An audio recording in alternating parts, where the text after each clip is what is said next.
எல்லாருக்கும் வணக்கம். நான் தான் Gokul. Welcome to my channel. என்னடா சடனாக தமிழில் பேசுகிறேன்னு பார்க்குறீங்களா? நான் இந்த சேனல் ஸ்டார்ட் பண்ண டே ஒன்லேருந்தே நிறைய ஃப்ரெண்ட்ஸ் தமிழில் வீடியோ பண்ண சொல்லி ரிக்வெஸ்ட் பண்ணிட்டு இருந்தீங்க. அவங்களுக்காக தான் இந்த வீடியோ. இதுக்கப்புறம் நம்ம சேனலில் நிறைய வீடியோஸ் தமிழ்லையும் வரப்போகுது. ஸோ அதெல்லாம் பார்க்கணுன்னா இப்போவே இந்த சேனலை சப்ஸ்கிரைப் பண்ணிக்கோங்க. வாங்க இன்னைக்கு வீடியோக்குள்ளே போகலாம்.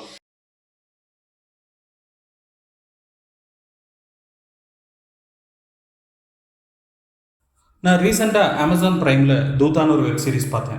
இன்றைக்கி இந்த வெப் சீரிஸை பற்றி தான் பேச போகிறேன்னு கேட்டால் இல்லை.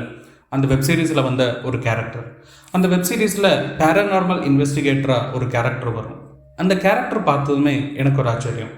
நம்ம ஊரில் அந்த மாதிரி பேராநார்மல் இன்வெஸ்டிகேட்டர்ஸ் இருக்காங்களா அப்படின்னு அதை பற்றி தேடி பார்க்கும்போது தான் இந்தியாவிலேயே த ஃபேமஸ் பேராநார்மல் இன்வெஸ்டிகேட்டரான கௌரவ் திவாரியை பற்றி நான் படித்தேன். பேராநார்மல் இன்வெஸ்டிகேஷன்னா என்ன, யார் இந்த பேராநார்மல் இன்வெஸ்டிகேட்டர்னு யோசிக்கிறவங்களுக்கு, நம்ம ஊரில் எல்லாம் ஒரு வீடோ ஒரு இடமோ இருக்கும். அந்த இடத்துக்கோ அந்த வீட்டுக்கோ யாருமே போக மாட்டாங்க. கேட்டால் அந்த வீட்டில் பேய் இருக்குன்னு சொல்லுவாங்க.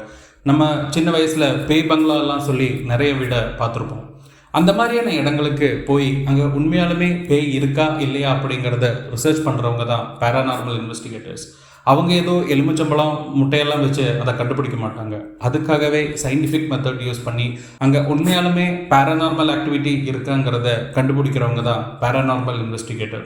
இந்தியா பார்த்ததுலேயே மிகப்பெரிய பேராநார்மல் இன்வெஸ்டிகேட்டர் தான் கௌரவ் திவாரி.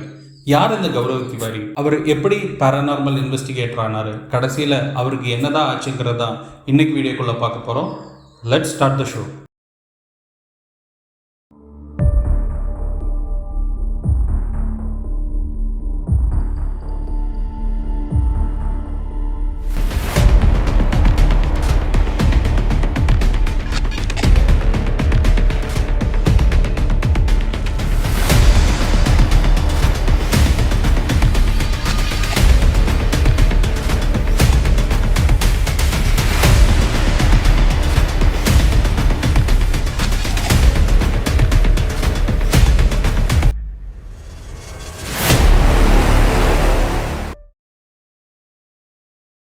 செப்டம்பர் 2, 1984 பீகாரில் இருக்கிற பாட்னாவில் தான் கௌரவ் திவாரி பிறந்தார்.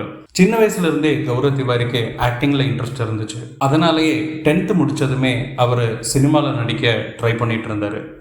என்னதான் கௌரவ் திவாரிக்கு ஆக்டிங்கில் நல்ல டேலண்ட் இருந்தாலுமே அவருக்கு அங்கே நல்ல சான்சஸ் எதுவுமே கிடைக்கல. என்னதான் அவருக்கு ஆக்டிங்கில் டேலண்ட் இருந்தாலுமே ஆக்டிங் கெரியரில் அவரால் சக்ஸஸ் ஆக முடியல. 2002 வந்த 16 டிசம்பர், 2005 வந்த டேங்கோ சார்லிங்கிற படங்களில் சின்ன சின்ன ரோல் அவர் நடித்தார். என்னதான் ஆக்டிங் கெரியரில் அவரால் சக்ஸஸ் ஆக முடியலைனாலும் அவர் யுஎஸ் போய் பைலட் ட்ரைனிங் ஜாயின் பண்ணி அதை படிக்க ஆரம்பித்தார். அங்கே ஃப்ளோரிடாவில் இருக்கிற ஆர்லாண்டோ ஃப்ளையிங் ஸ்கூல்லையும் டெக்சாஸில் இருக்கிற MVP ஏரோ அகாடமிலையும் படித்து அவர் ஒரு கமர்ஷியல் பைலட்டாக மாறுறாரு. சின்ன வயசுலேருந்தே கௌரவ் திவாரி ரொம்ப டேலண்டான ஒருத்தர். சின்ன வயசுலேயே அவர் ஜூடோ, டைக்வாண்டோ மாதிரியான மார்ஷல் ஆர்ட்ஸ் கற்றுக்கிட்டாரு. அவர் நல்லா பாடுவார், நல்ல கார்ட்டூன் வரைவார். அது மட்டும் இல்லாமல் அவர் நல்ல ஒரு எழுத்தாளரும் கூட. பைலட்டாக படிச்சுட்டு இருக்கிற டைம் ஒரு நாள் கௌரவ் திவாரி தூங்கிட்டு இருக்கும்போது அவர் ரூம்குள்ளே ஏதோ ஒரு சத்தம் கேட்டுச்சு. தூக்க கலக்கத்தில் என்னன்னு எந்திரிச்சு பார்க்கும்போது ரூம்குள்ளே யாருமே இல்லை, எதுவுமே நகரல. சரி, நமக்கு தான் அப்படி தோணியிருக்குன்னு நினச்ச கௌரவ் திவாரி திரும்பி படுத்து தூக்க ஆரம்பிக்கிறாரு. தூக்கம் வர வர யாரோ பக்கத்தில் வந்து அவர் காதுகிட்ட பலமாக மூச்சு விடுற மாதிரியான சத்தம் அவருக்கு கேட்டிருக்கு. திருப்பி எந்திரிச்சு பார்க்கும்போது ரூம்குள்ளே யாருமே இல்லை, ரூமில் எந்த விதமான அசைவுமே இல்லை. ஆனால் அடுத்த சில நாளில் இதே மாதிரியான விஷயங்கள் திரும்ப திரும்ப நடக்க ஆரம்பிக்குது. ஒரு சாதாரண ஆளாக இருந்தால் இந்த மாதிரி விஷயங்கள் நடந்ததுமே அந்த வீட்டையே காலி பண்ணி போயிருப்பாங்க. ஆனால் கௌரவ் படித்த ஒரு டேலண்டடான பைலட்.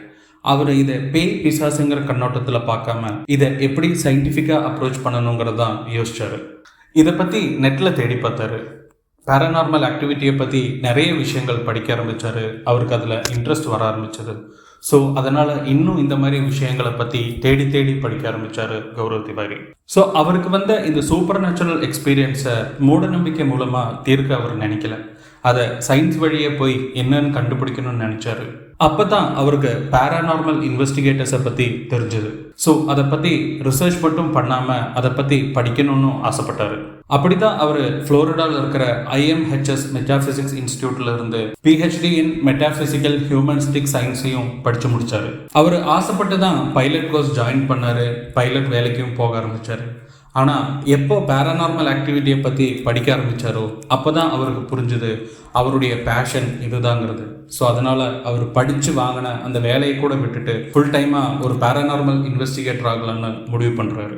யூஎஸில் இருக்கிற நிறைய பேரானார்மல் இன்வெஸ்டிகேட்டர் கூட அவருக்கு கான்டாக்ட் கிடைக்குது. அவர் இவ்வளோ நாள் தியரட்டிக்கலாக படித்த விஷயங்கள் எல்லாமே அவர் ப்ராக்டிக்கலாக பண்ண ஆரம்பிக்கிறாரு.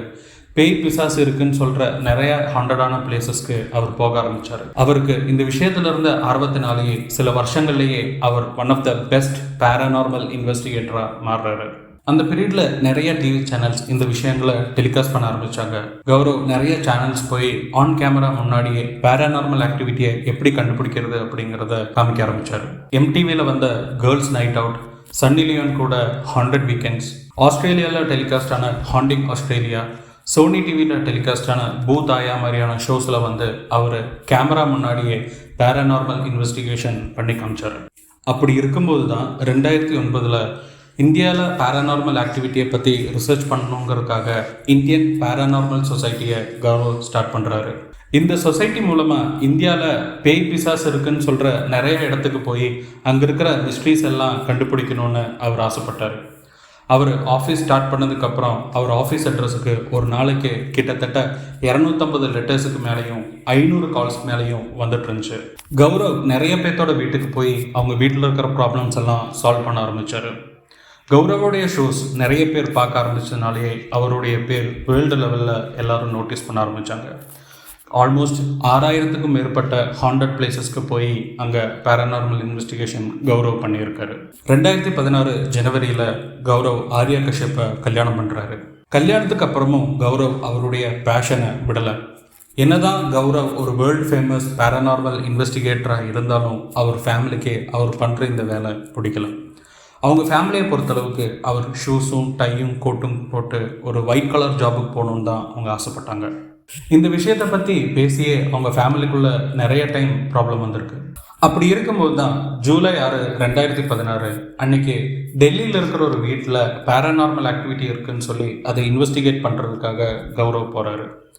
அங்கே இன்வெஸ்டிகேஷன் முடித்து அவர் அடுத்த நாள் காலையில், அதாவது ஜூலை 7, 2016 அன்னைக்கு விடிய காலையில் 2 மணிக்கு தான் வீட்டுக்கு வர்றாரு.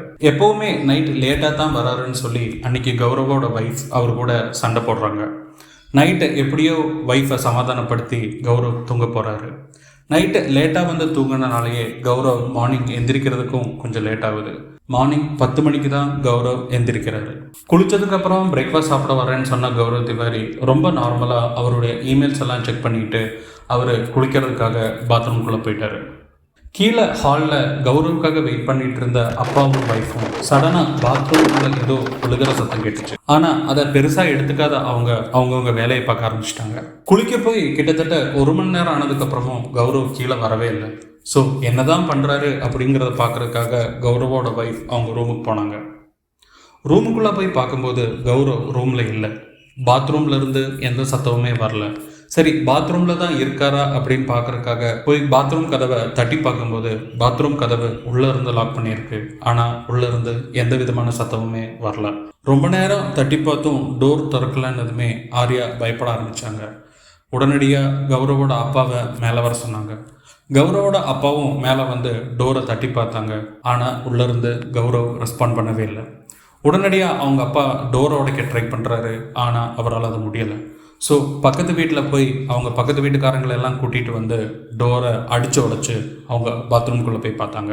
டோரை உடைச்சி உள்ளே போனதுமே அவங்க பார்த்தது மூச்சு திணறி கண்ணெல்லாம் வெளியில் வந்து வேர்க்க விறுவிறுக்க கீழே விழுந்து துடிச்சிட்டு இருக்கிற கௌரவை தான். உடனடியாக அவங்க கௌரவை பக்கத்தில் இருக்கிற ஹாஸ்பிட்டலில் கொண்டு போய் அட்மிட் பண்ணுறாங்க.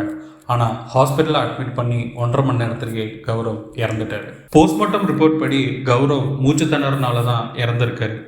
ஆனால் போஸ்ட்மார்ட்டம் பண்ண டாக்டர்ஸ் அவரோட கழுத்தை சுற்றி பிளாக் கலரில் ஒரு மார்க் இருக்கிறத நோட்டீஸ் பண்ணாங்க. பின் நாட்களில் கௌரவோட அப்பா என்ன சொல்லியிருக்காருன்னா, கௌரவ் ஏற்கனவே இந்த பிளாக் மார்க்கை பற்றி அவங்க வீட்டில் சொல்லியிருக்காரு. இந்த மாதிரியான மார்க் ஒரு சாத்தானுடைய சிம்பிள்னு அவர் சொல்லியிருக்காரு. போலீஸ் இதை ஒரு சூசைட் கேஸ்ன்னு சொல்லி க்ளோஸ் பண்ணிட்டாங்க. ஆனால் கௌரவ் கூட க்ளோஸாக பழகின யாருமே இதை ஒத்துக்கல. ஏன்னா பொதுவாகவே பைலட் கோர்ஸ் படிக்கிறவங்களுக்கு எமோஷனல் ஸ்டெபிலிட்டி ரொம்ப முக்கியம். அது இருக்கிறவங்களால தான் அது படிக்கவும் முடியும், அந்த வேலைக்கு போகவும் முடியும். கௌரவ் ரொம்ப ஸ்ட்ராங்கான ஒரு ஆள்.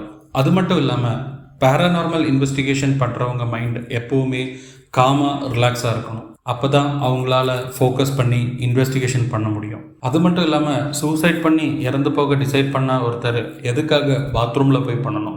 ரூமில் யாருமே இல்லையே, ரூம் டோரை க்ளோஸ் பண்ணி அங்கேயே சூசைட் பண்ணியிருக்கலாமே அப்படிங்கிறதா எல்லாருமே கேட்டாங்க. பின் நாட்களில் தான் கௌரவோட அப்பா ஒரு விஷயத்த சொன்னார். கௌரவ் ரொம்ப நாளாகவே டிஸ்டர்ப்டாக இருந்தார். யாரோ அவரை ஃபாலோ பண்ணுற மாதிரியும் ஒரு கருப்புருவம் அவரையே பார்த்துட்ருக்கிற மாதிரியும் அவர் ஃபீல் பண்ணியிருக்காரு. இதை அவர் ஃபேமிலி மெம்பர்ஸ்கிட்டையும் அவர் சொல்லியிருக்காரு. கௌரவோட அப்பாவும் அந்த கருப்புருவத்தை அவங்க வீட்டில் பார்த்ததா போலீஸ்கிட்ட சொன்னாங்க. ஆனால் போலீஸ் அதை நம்ப தயாராகவே இல்லை. ஸ்பிரிச்சுவல் லைஃப் கோச்சான சசி துபே என்ன சொல்லியிருக்காருன்னா, ஆவிகள் கூட இன்ட்ராக்ட் பண்ணும்போது சில நேரம் அது நம்ம லைஃப்பில் நெகட்டிவ் இம்பேக்டை க்ரியேட் பண்ணும். அது மட்டும் இல்லாமல் ஆவிகள் கூட பேச ட்ரை பண்ணுறதுனாலேயே அது நமக்கு சைடு எஃபெக்ட்ஸையும் க்ரியேட் பண்ணும். ஆனால் கௌரவ் என்ன சொல்லியிருக்காருன்னா, நாலேஜ் கில்ஸ் ஃபியர். அதாவது ஒரு விஷயத்தை பற்றின அறிவு அது மேலே இருக்கிற பயத்தை கொன்னுடும் தான் அவர் சொன்னார்.